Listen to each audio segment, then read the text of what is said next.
c'est nouveau.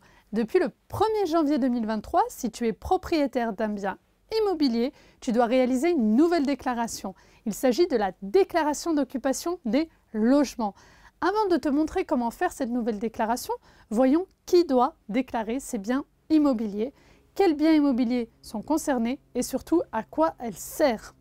Je m'appelle Neima, fiscaliste chez Dougs, l'expert comptable qui simplifie la vie des entrepreneurs et je vais tout expliquer. Allez, c'est parti! Pour commencer, c'est très simple. Cette déclaration d'occupation des logements concerne tout le monde.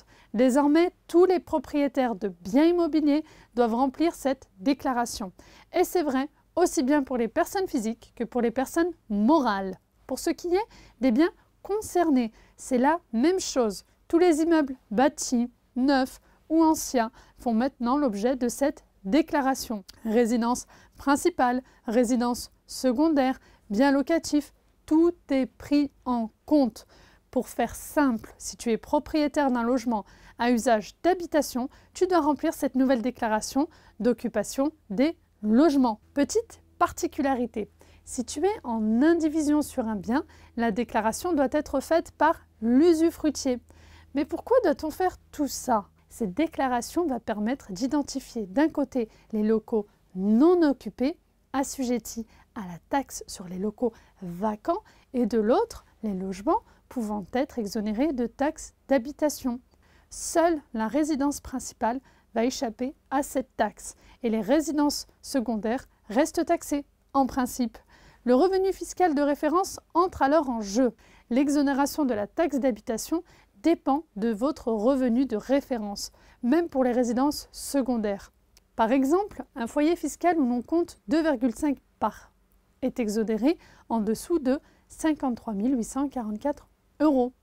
Bien, passons maintenant à la déclaration. Tu dois fournir les informations suivantes. Les modalités d'occupation du local, donc s'il est occupé à titre personnel ou par des tiers, la nature de l'occupation, résidence principale, résidence secondaire, local loué, l'identité des occupants et enfin la période d'occupation du ou des locaux dont tu es propriétaire. En cas de location saisonnière, tu dois indiquer en plus le début de la période de location et les modalités de gestion du bien, ainsi que le loyer mensuel hors charge. Si tu ne remplis pas cette déclaration, si elle est incomplète ou si elle comporte des erreurs, tu devras payer une amende de 150 € par bien concerné. Cette déclaration est à remplir avant le 30 juin et tu peux commencer maintenant. Tu trouveras un tuto dans le lien de la description pour t'accompagner dans le cadre de cette déclaration. À très vite chez Dougs!